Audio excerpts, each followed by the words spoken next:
जय मासि साफ्रामबो ख्रिस्ट' सिबियारि आंगो लोगो नोंथांमोन बिदा फंबाय साफ्रामखौबो आरो आइ आफा आंनि बैसोआव गेदेर उन्दै बयखौबो आङो बरायनानै लानाय थाबाय। दिनै आङो भेक्सिननि सोमोन्दै बुंगोन, कभिड भेक्सिननि सोमोन्दै आरो लोगोसे लाफागोन 6 नोंथांमोना गोसोआव ला आरो बुजिनो नाजा। बोसोना मा बुंदों? जोङो बयबो बाइबेलखौहाय फरायखायो, फरायै नङा, जों बयबो फरायो। आरो अनजाग्रा लोगोफोर, बोसोनखौ फरायनायजोंल' जाया, नोंथांमोना फरायनायजों लोगोसे बुजिनो नाजा, बिजिरनो नाजा बोसोना जोंखौ मा बुंदों, नङाब्ला नोंथाङा आन्दायहैनो हागौ। आङो टपिक हिसाबै लादों जाहैबाय 2 gwrwnti 19-24 बेयावहाय बेबायदि बुंदों, जायहा नोंसोरनियाव खामियो आरो जायखौ इसोरा नोंसोरनो होबाय, नोंसोरनि मोदोमा बे गोथार जिउआनो मन्दिर होननानै नोंसोरो मिथिया नामा? नोंसोरनि मोदोमा नोंसोरनि नङा, इसोरनिसो। बियो नोंसोरखौ दाम होनानै बायबाय, बेनिखायनो नोंसोरो गाव गावनि मोदोमफोरखौ इसोरनि महिमानि थाखाय बाहाय। अनजाग्रा लोगोफोर, दिनै जोंखौ बोसोना मा फोरोंदों? जोंनि मोदोमा इसोरनिसो ना अनजाग्रा लोगोफोर। बे मोदोमखौ जोङो इसोरनि गथायनांगोन आरो बे मोदोमाव मा बेरामफोर जादों, माबायदि सानाय सुनायजों नारसिन जानानै दं, इसोरा मिथिगौ। बेनिखायनो आङो बुंनो सानदों, नोंथांमोना फोथायनायखौ भेक्सिननियाव लायालासिनो फोथायनायखौ जिसु ख्रिस्ट'नियाव ला, अब्लानो नोंथांनि बेरामफोरा हामगोन। आरो गोबांफ्रा बुंदों 6 बे कभिड-19नि भेक्सिनजों माबा मोनसे सोमोन्दो दङ होननानै। नोंथाङा साननानै नायफैदों नामा? कभिड-19नि भेक्सिनखौ बबे साइडजों थुयो आरो बहा बहा थुयो? नोंथाङा साननानै नायफैदों नामा? आरो 6 बबे बबे जायगायाव होजागोन होननानै बुंदोंमोन? 6खौ बोसोनाव बुंदों जाहैबाय आगदा आखाइ नङाबा खाफालाव बे 6नि सिनखौ होनाय जागोन। आरो बियो माब्ला फैगोन?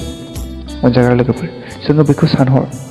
जेब्ला बुहुमाव वान वर्ल्ड गभर्नमेन्ट जानानै फैगोन एबा ख्रिस्ट' जेङा जागोन, अब्लासो बे 6आ जोंनियावहाय रोखायै नुजागोन। अनजाग्रा लोगोफोर, आरो बे 6खौ बेफोरबायदि होखोमानाय नङा, बियो मोखाङाव बेरखांगोन। नोंनि मेगननि सिगाङावनो बे 6 नाम्बारखौ नोंनो होनाय जागोन। अनजाग्रा लोगोफोर, अब्ला नोंथाङा माखौ गिदों? भेक्सिन लानो। नोंथाङा फोथायनायखौ भेक्सिनाव लायालासिनो नोंथाङा फोथायनायखौ इसोरनियाव लाखि, अब्लानो इसोरा नोंनो मा नांगौ, बबे समाव नोंखौ रैखा खालामनांगौ, इसोरा मिथिगौ। दिनै जोंनि गोबां खृष्टान नखरफ्रा एबा खृष्टान मण्डलियारिफ्रा बुंदों कभिड भेक्सिनखौ लायोब्ला 2 इयार्सनि उनाव गासैबो थैजोबगोन। दिनै बे भेक्सिनखौ होनाया थांनाय 2019 मायथाइनिफ्रायनो जागायबोदों।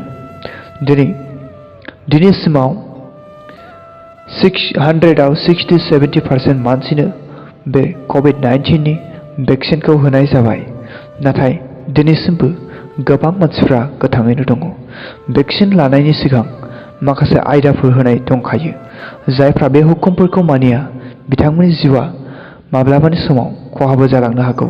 आरो गोबां नार्सफोरा मिथियाबो जानो हागौ, गोबां डक्टरफोरा मिथियाबो जानो हागौ।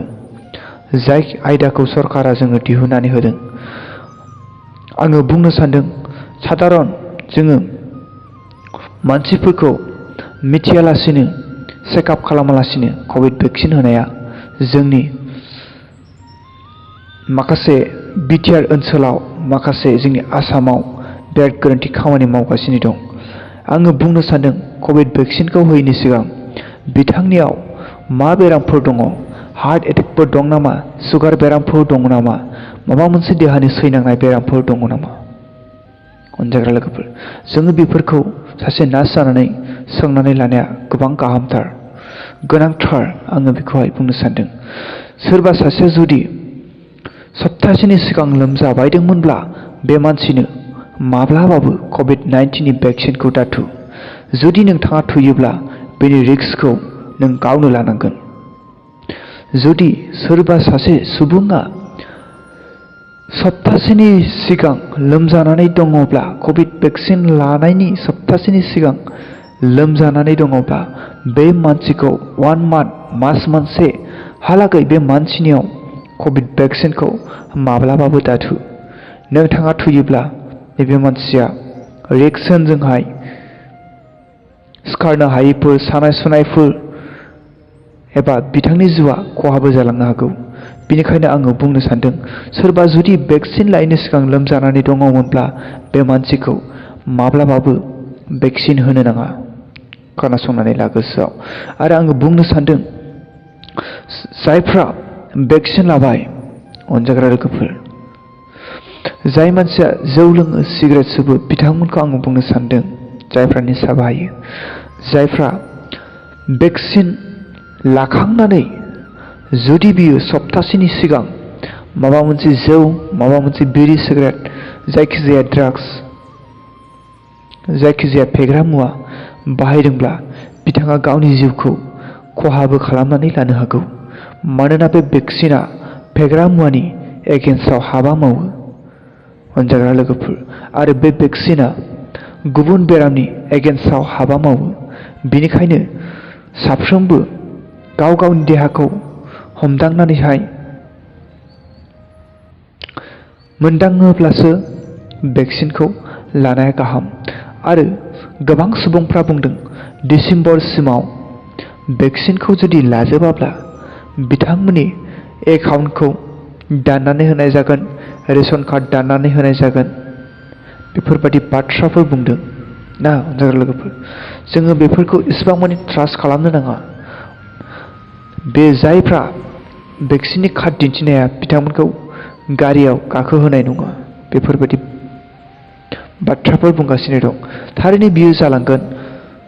जेरै हमनानै ला, आधार कार्ड दिहुननानै लायैनि सिगां गोबां मानसिफ्रा बुंदोंमोन 666 बेयो मोनसे सिन, आधार कार्डआ 666 बेयो मोनसे सिन।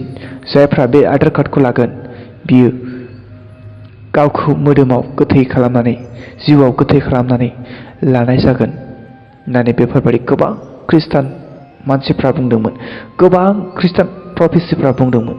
दिनै बे 666 मुंबो मोनसे सिन जानो हायाखिसै। आरो बे कभिड भेक्सिनाबो थिग बेबादिनो आरोना अनजाग्रा लोगोफोर। जायफ्रा कभिड भेक्सिननि कार्ड दिन्थिनो हाया बिथांमोननिखौ बेंक एकाउन्टनिफ्राय दाननानै होनाय जागोन, रेशन कार्डनिफ्राय दाननानै होनाय जागोन। बेबायदि बाथ्रा बुंनाया सिगां जेनाखि जानानै थांनाय आधार कार्डनि समाव बेफोरबायदि बुंदोंमोन। थिग बेबायदिनो बे दा कभिड भेक्सिननि कार्डखौबो बेंकजों लिंक खालामनांगोन, रेशन कार्डजों लिंक बानायनांगोन। बैफोरबायदि जाहैनो हागौ अनजाग्रा लोगोफोर।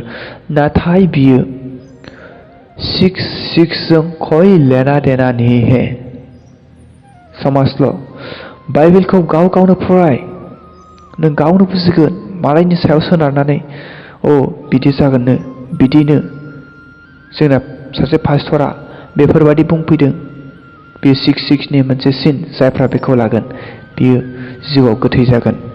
नोंथांखौ बेबायदि सोरबा पास्टरा, सोरबा प्रफेसिया बुंफैनो हागौ।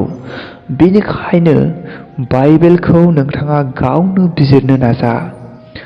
बाइबेला मा बुंदों, बाइबेला मा फोरोंदों, नोङो गाव बुजियाब्ला दिनै नोङो मुवा मुंसेखौबो